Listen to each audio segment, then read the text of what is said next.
Hello guys, welcome back. It's Brit and Oz here. Thank you very much for joining me this evening. So in this video I'm going to talk about 10 tips to help you stay alive longer as a scout and be a more effective sniper or scout for your team and squad. So guys, I'm not going to mess around this evening. I'm going to get straight into it. Start with number 1. Use your flare gun. Spot your enemies for your team. Not only do you get more points if the enemies you spot die, it's just a better thing to do. You're being much more effective rather than just sitting there waiting for people to come to you. Fire your flare gun out, get a reload from a support player, just keep firing it out, just keep going, keep spotting your enemies. Even if you can't shoot them, just spot them. Someone there down the track will kill them, and then you end up getting more points for it. Makes it much better for your team in terms they can see who's coming, where they are, what sort of player they are, if they're a support or assault or a medic, and just makes it easier to combat what's coming at you.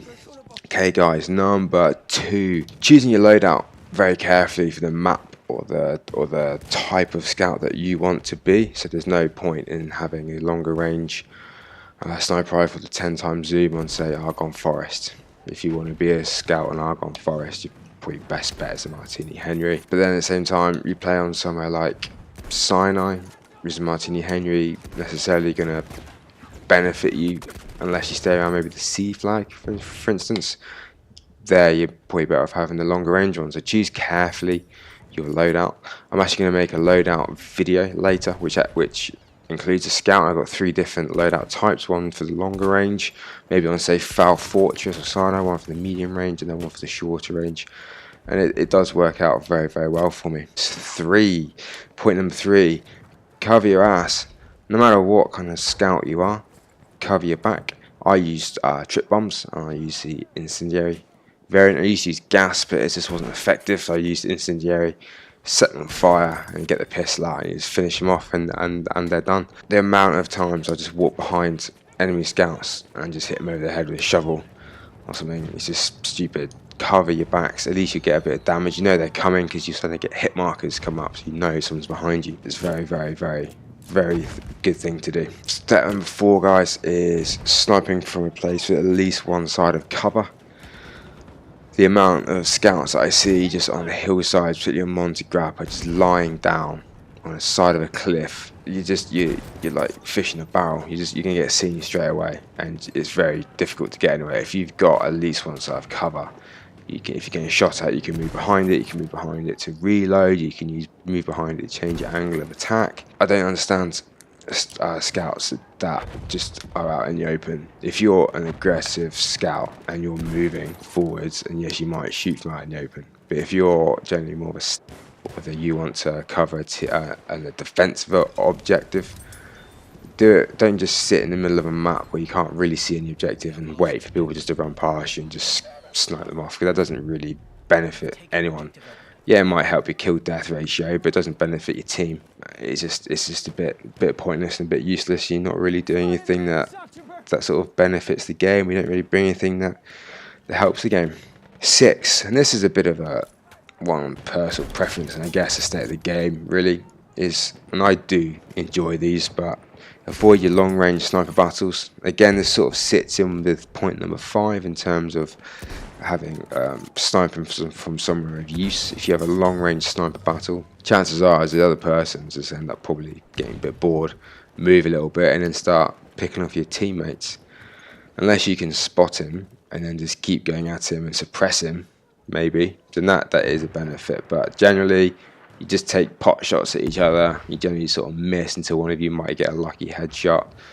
You might waste 5 minutes of your time doing it, but generally, if you want to be a useful scout to your team, avoid those long-range sniping battles. They're just completely pointless and useless, to be honest.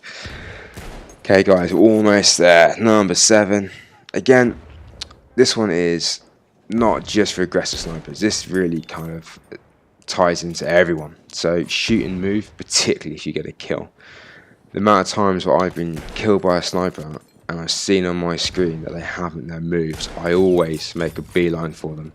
I'll either snipe them back or I'll just hit them in the back of the head. So snipers, there's so many snipers who just don't move, and I don't understand it.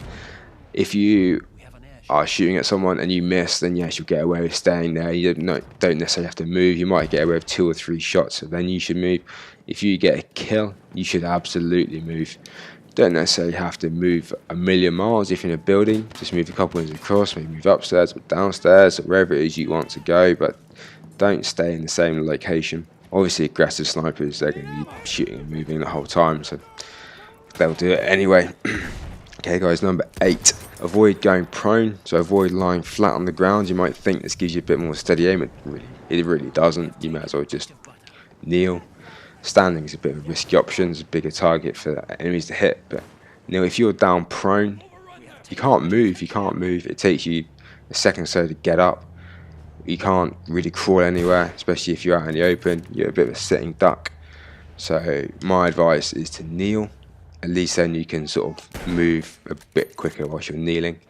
Or it's quicker to get from a kneel to a run. We can go straight into a sprint if you need to. So yeah, avoid going prone. Okay, this one is for probably a bit more the guys who have been scouting for a little while. Getting rid of the glint.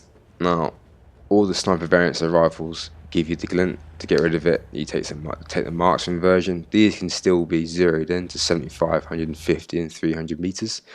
So the zeroing is not a problem, it's just the zoom. They don't have the say 8 times zoom, 10 times zoom that the sniper variants have.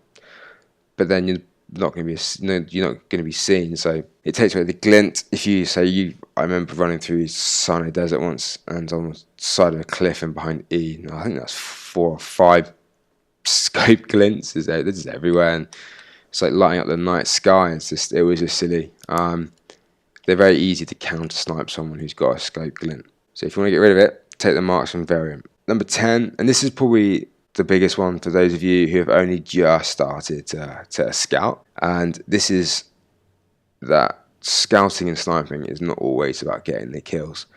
Chances are, you're a little bit like a medic, is that you guys are not always going to get to the top of the leaderboard, because generally scouts are not necessarily going to take the most objectives unless you're an aggressive sniper, which is fair enough. You're not always going to get the most amount of kills, but you're going to get a lot of points if you spot, or if you get your flare gun out. What you can be used as, and this benefits your team, is you can be used as a bit of a distraction against the main attack. So you might be out, say, to the left, and your team might be taking from, say, the middle or right.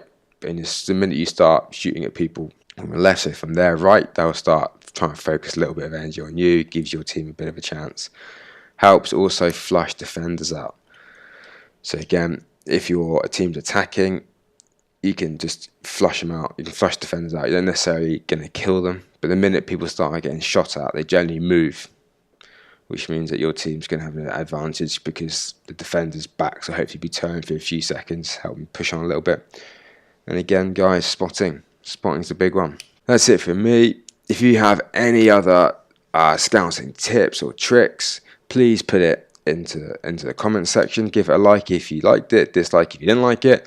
I'm gonna might start making videos about the best places to snipe on various maps. That is coming soon. Anyway, guys, I'll see you later. Thanks very much.